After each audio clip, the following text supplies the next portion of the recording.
மர்மக் கடிகாரத்தின் விளையாட்டு பகுதி 9.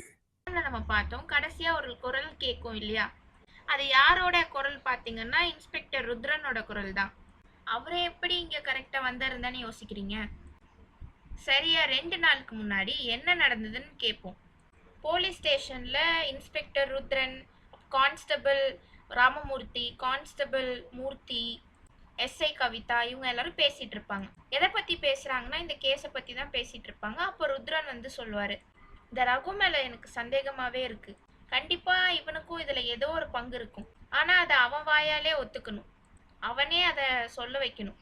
அதுக்கு கான்ஸ்டபிள் மூர்த்தி சொல்வாரு, சார் நம்ம என்ன பண்ண முடியுமோ எல்லாம் பண்ணி பார்த்துட்டோம், அவன் வாயே திறக்க மாட்டேங்கிறான். இதுக்கு மேல அவனை வந்து ஏதாச்சும் பேய் தான் கேட்கணும், அட்லீஸ்ட் பயத்திலயாச்சும் சொல்லுவான்ல. அதுக்கு ருத்ரன் சொல்வாரு, கரெக்ட், இந்த ஐடியா நல்லா இருக்கே. உடனே கான்ஸ்டபிள் ராமமூர்த்தி சொல்வாரு, சார் பேய்க்கு நம்ம எங்க போறது? அதுக்கு ருத்ரன் பதில் சொல்வாரு, பேயெல்லாம் கூட்டு வர முடியாது, ஆனா அவன் இது வரைக்கும் பார்க்காத ஒரு ஆளை கூட்டு வரலாம்ல. இவங்க இப்படி பேசிட்டு இருக்கிறது வந்து அங்க இன்னொரு நபரும் வந்து கொஞ்சம் ஓரமா இருந்து வந்து கேட்டுட்டு இருக்காங்க.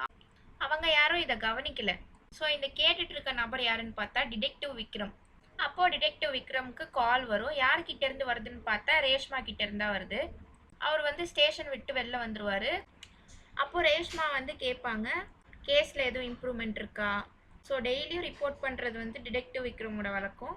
அதனால ஏதாச்சும் இம்ப்ரூவ்மெண்ட் இருக்கா அப்படின்னு ரேஷ்மா வந்து கால் பண்ணி கேட்குறாங்க. அவர் கொஞ்ச நேரம் யோசிக்கிறாரு, சொல்லாமா வேணாமா. அப்புறம் வந்து யோசிச்சுட்டு சரி சொல்லிடுவோம் அப்படின்னு டிசைட் பண்ணுறாரு. ஸ்டேஷனில் பேசிக்கிட்டாங்க இல்லையா, அந்த விஷயத்த வந்து சொல்லிடுறாரு. உடனே ரேஷ்மா சொல்கிறாங்க, நான் போகிறேன். அதுக்கு விக்ரம் கேட்குறாரு, எங்க? அதுக்கு ரேஷ்மா பதில் சொல்கிறாங்க, இல்லைங்க நான் போய் ரகு கிட்ட கேட்குறேன். அதுக்கு விக்ரம் சொல்கிறாரு, இல்லை ரேஷ்மா இதில் நீங்கள் இன்வால்வ் ஆக வேணாம், இதை நான் பார்த்துக்கிறேன், இல்லைன்னா ருத்ரன் பார்த்துப்பாரு, அவங்க டீம்லேருந்து யாராச்சும் இறக்குவாங்க. இவர் சொல்வார், ஆனால் அவங்க கேட்கவே மாட்டாங்க. அப்புறம் வந்து என்ன பண்ணுவாருன்னா காலை கட் பண்ணிவிட்டு ஸ்டேஷனுக்குள்ளே போயிடுவார். இவரை பார்த்த உடனே இன்ஸ்பெக்டர் ருத்ரன் எப்போ வந்த என்னாச்சு அப்படின்னு கேட்கும்போது இவர் நடந்த விஷயத்த எல்லாத்தையும் சொல்லிட்டு ரேஷ்மா இந்த மாதிரி வர விருப்பப்படுறாங்கன்னு அதையும் சொல்லிடுவார். முதல்ல இன்ஸ்பெக்டர் ருத்ரன் மறுத்துருவாரு, ஆனா ரேஷ்மா கேட்க மாட்டாங்க. அதனால கடைசியில வந்து வேற வழி இல்லாம ஒத்துப்பாரு. அது மட்டும் இல்ல, அக்காவை காணுன்ற எமோஷன் ரகு கிட்ட பேசும்போது கண்டிப்பா ஹெல்ப் பண்ணும் இல்லையா? ஸோ இந்த மாதிரி இவங்க எல்லாம் பேசி ரேஷ்மா என்ன பண்ணும் என்ன பண்ணக்கூடாது எல்லாமே பிளான் பண்ணிடுவாங்க. அது மட்டும் இல்ல, ரேஷ்மாவோட ட்ரெஸ்ல ஒரு பட்டன் கேமரா ஃபிக்ஸ் பண்ணிருப்பாங்க. இப்போ நிகழ்காலத்துக்கு வந்துடலாமா? இப்போ ரகு அரெஸ்ட் பண்ணி கூட்டிட்டு ஸ்டேஷனுக்கு போயிடுவாங்க. ரேஷ்மா வந்து அங்க வீட்டுக்கு போயிடுவாங்க. டிடெக்டிவ் விக்ரமும் கிளம்பிடுவார்.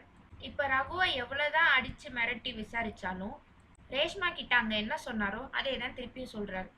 இப்போ ஸ்டேஷனுக்கு ஹாசினி வராங்க. அப்போ அந்த செல்லுக்குள்ள ரகு இருக்கிறது பாக்குறாங்க. ரகுவை பார்த்த உடனே இவர் எங்கேயோ நம்ம பார்த்துருக்கோமே அப்படின்னு யோசிக்கிறாங்க.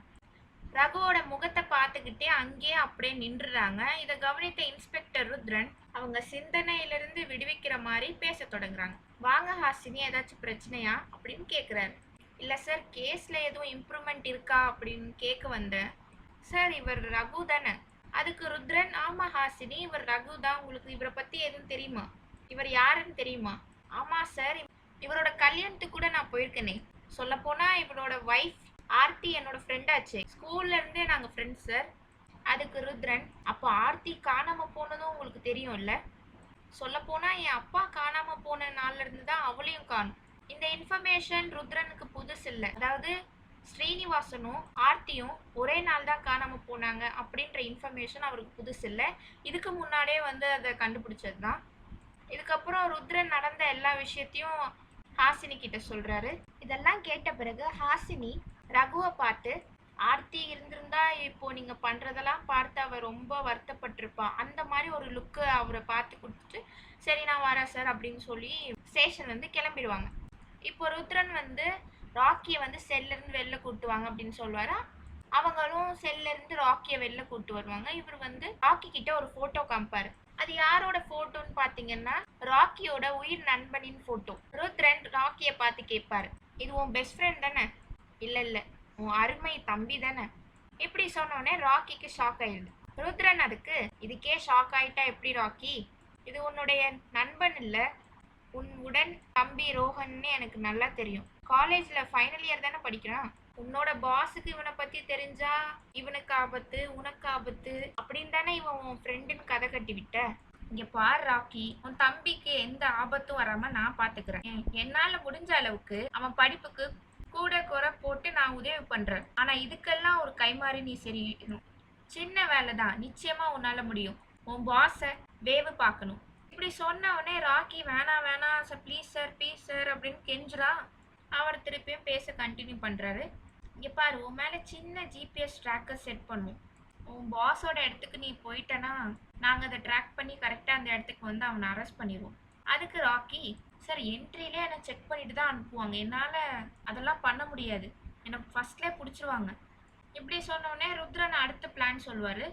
சரி, அங்க நடக்கிறத ரெக்கார்ட் பண்ணு, இல்லைன்னா அடுத்து அவங்க எங்க சந்திக்க போறாங்க, அதாவது உன் பாஸ் எப்போ அவனோட நெட்வொர்க்கை காண்டாக்ட் பண்றனோ இல்லைன்னா வேற யாராவது சந்திக்க போறானோ இல்ல பொதுவான இடங்கள்ல எங்கேயாச்சும் வரானோ இதை பத்தின தகவலை நீ எனக்கு சொல்லணும்.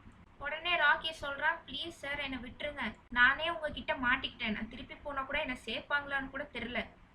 அப்போ ருத்ரன் வந்து கான்ஸ்டபிள் ராமமூர்த்தியை கூப்பிடுறாரு. அவர் வந்து அவரோட போன்ல வந்து ஒரு போட்டோ காமிக்கிறாரு ராக்கிக்கு. அந்த போட்டோல கான்ஸ்டபிள் மூர்த்தியும் ராக்கியோட தம்பி ரோஹனும் ஐஸ்கிரீம் சாப்பிட்டுட்டு இருக்க மாதிரி ஒரு போட்டோ. இதுக்கப்புறம் கான்ஸ்டபிள் ராமமூர்த்தி அந்த போட்டோ சென்ட் பண்ண கான்டாக்ட்க்கு கால் பண்றாரு. கால் பண்ணி கால் எடுத்ததுக்கு அப்புறம் லவுட் ஸ்பீக்கர்ல போடுறாரு.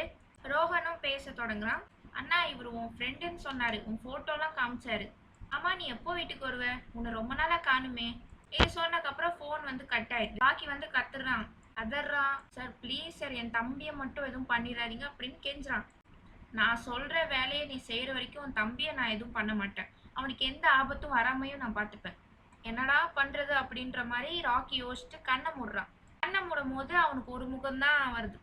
நீங்க கெஸ் பண்ணிருப்பீங்கன்னு நினைக்கிறேன். டாக்டர் ஸ்ரீனிவாசனோட முகம்தான். என்னை நீ காப்பாத்தவே இல்லையே அப்படின்னு அவரு இவனை பார்த்து சொல்ற மாதிரி அவனுக்கு தோணுது.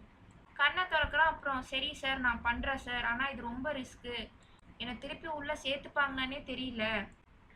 இது இப்படி இருக்க இன்னொரு பக்கத்துல கான்ஸ்டபிள் மூர்த்தியும் ரோஹனும் ஒரு ஐஸ்கிரீம் கடையில இருந்து ஐஸ்கிரீம் சாப்பிட்டு இருப்பாங்க இல்லையா, அவங்களோட டேபிள் தாண்டி, அதாவது ஒரு 4 டேபிள் தாண்டி ஒருத்தன் உட்காந்து இவங்களையே பார்த்துட்டு இருக்கான்.